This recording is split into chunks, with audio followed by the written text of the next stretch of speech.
Halo semuanya, kami ucapkan selamat siang kepada Ibu Ratri selaku dosen neuropsikologi dan kepada teman-teman semua yang kita banggakan. Kami berharap semoga Ibu Ratri dan teman-teman semua dalam kondisi yang sehat sehingga tetap semangat untuk mengikuti perkuliahan jarak jauh pada hari ini. Pada kali ini teman-teman kita dari kelompok 6 ingin membagikan hasil diskusi kami yang berjudul Neuropsikologi, Keterkaitan Otak pada Gangguan Depresi. Kami kelompok 6 terdiri dari saya, Julius Koneme Santosa, Permata Hati Dede Putri, Andindia Cahya Mentari, Rehan Atsani, dan Dani. Kami pada hari ini akan membahas mengenai latar belakang, teori terkait neuropsikologi, otak, dan gangguan depresi. Kemudian kami akan membahas pembahasan yang berisi kasus dan neuropsikologi pada depresi. Kemudian ada kesimpulan dan saran dan daftar pustaka. Pertama, kita akan membahas latar belakang. Kesehatan mental merupakan sebuah hal yang penting, namun seringkali diremehkan. Salah satu isu kesehatan mental yang seringkali diremehkan adalah depresi. Padahal, individu yang mengalami depresi di Indonesia diperkirakan mencapai angka 15,6 juta jiwa. Dan hanya 8% yang mencari bantuan profesional. Depresi yang tidak tertangani dengan baik dapat menyebabkan dampak buruk bagi individu, seperti menimbulkan pemikiran bunuh diri. Baru-baru ini saja, di awal tahun 2020, seorang siswi di salah satu SMP negeri di Jakarta melakukan bunuh diri dari lantai 4 gedung sekolahnya. Kami menganggap kurangnya literatur yang komprehensif atau lengkap, namun ringan dibaca, menjadi penyebab adanya anggapan negatif dan sikap meremehkan gangguan depresi. Gangguan depresi ini tidak hanya gangguan psikologis atau fisik saja, melainkan juga gangguan pada fungsi dan sistem otak. Melihat fenomena tersebut, kami dari kelompok 6 ingin membuat literatur mengenai keterkaitan otak pada gangguan depresi. Selanjutnya kami akan membahas fungsi-fungsi otak yang sudah kami rangkum sebagai berikut. Pertama, otak terdiri dari lobus frontalis, di mana lobus frontalis ini merupakan bagian terdepan otak yang terdiri dari korteks prefrontal dan korteks motorik utama atau primary motoric cortex. Korteks prefrontal bertugas sebagai pembentuk kepribadian, perencanaan, perhatian, memori kerja, pengambilan keputusan, pengelolaan tingkah laku, dan seksual. Korteks motorik utama atau primary motoric cortex bertanggung jawab untuk memungkinkan kita menggerakkan tubuh dan membentuk batas paling posterior ke arah belakang dari lobus frontalis. Kemudian ada lobus temporalis. Lobus temporal atau otak besar merupakan bagian otak yang terlibat dalam pendengaran, penglihatan, dan memori. Kemudian ada lobus parietalis.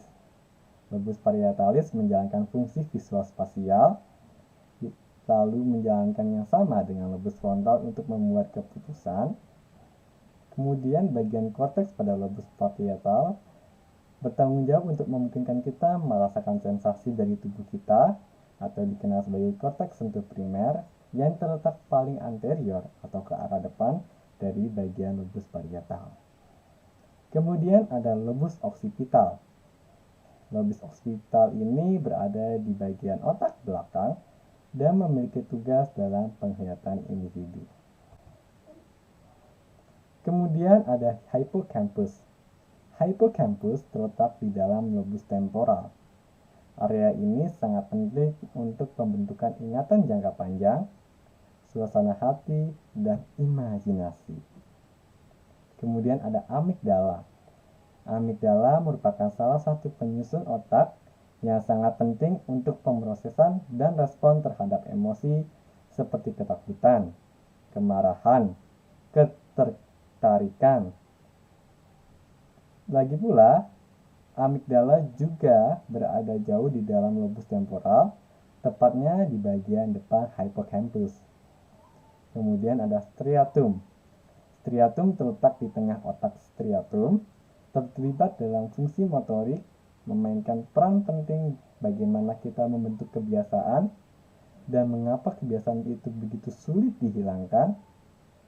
Striatum juga merupakan integral dari sistem penghargaan atau reward system dan bagaimana kecanduan berkembang.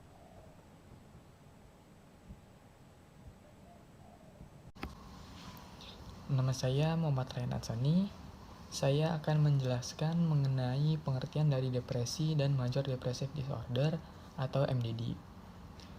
Kay Townsend dan kawan-kawan pada tahun 2009 menyatakan bahwa depresi adalah suatu kondisi seseorang merasa sedih, kecewa saat mengalami suatu perubahan, kehilangan, kegagalan, dan menjadi patologis ketika tidak mampu beradaptasi. WHO pada tahun 2012 menyatakan lebih dari 350 juta penduduk di dunia mengalami gangguan depresi. Lalu, Eaton dan kawan-kawan pada tahun 2008 menyatakan 1 dari 4 wanita dan 1 dari 6 pria mengalami depresi selama hidup mereka.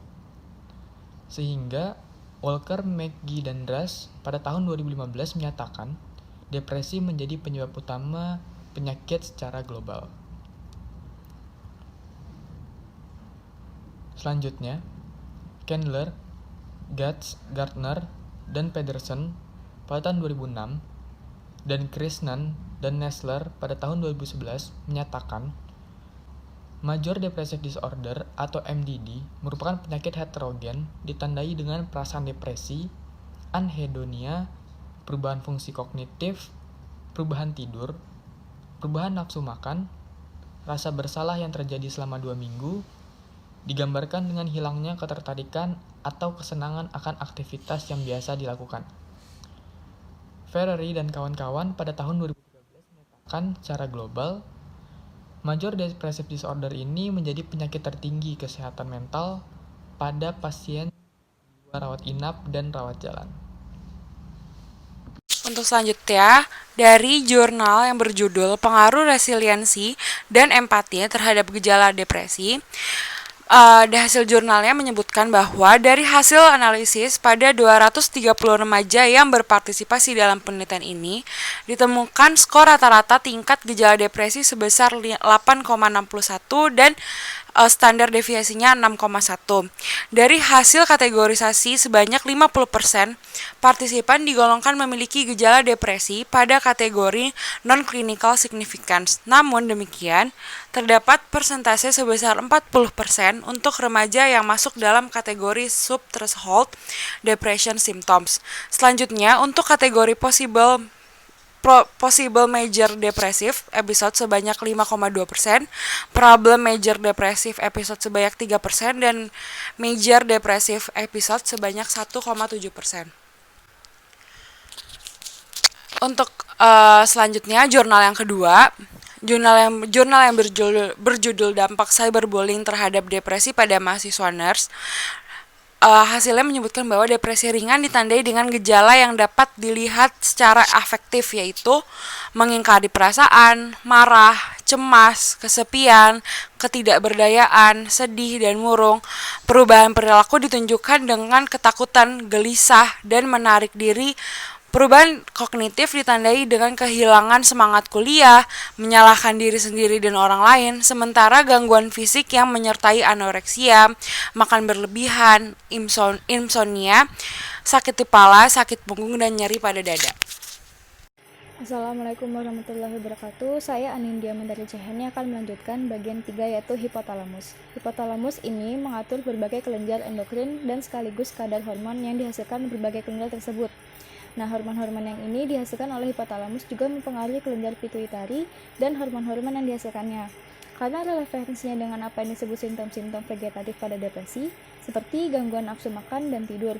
Diperkirakan aksi hipotalamik pituitari adrenokortikal bekerja terlalu aktif dalam kondisi depresi. Selanjutnya ada korteks prefrontal.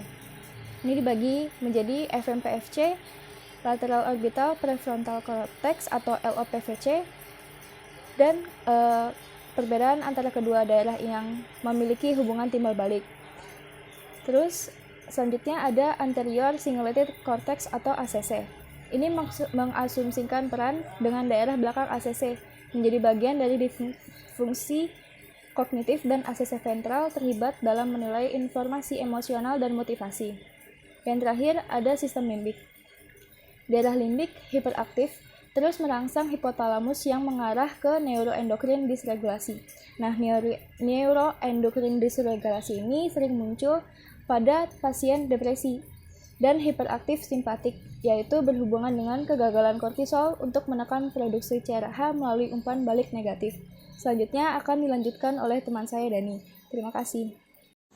Kesimpulan pada pembahasan di atas adalah major depressive disorder terjadi karena adanya gangguan pada hipokampus yang mempengaruhi mood seseorang, dan selanjutnya terjadi gangguan pada amigdala yang membuat seseorang mudah untuk terkena ketidakstabilan emosi dan menjadikan hipotalamus akan memproduksi hormon tubuh secara berlebih sehingga berdampak pada nafsu makan dan pola tidur seseorang, dan mengakibatkan seseorang terus terjaga dan aktif meskipun ia sangat merasa lelah, dan berujung dengan seseorang mengalami major depressive disorder.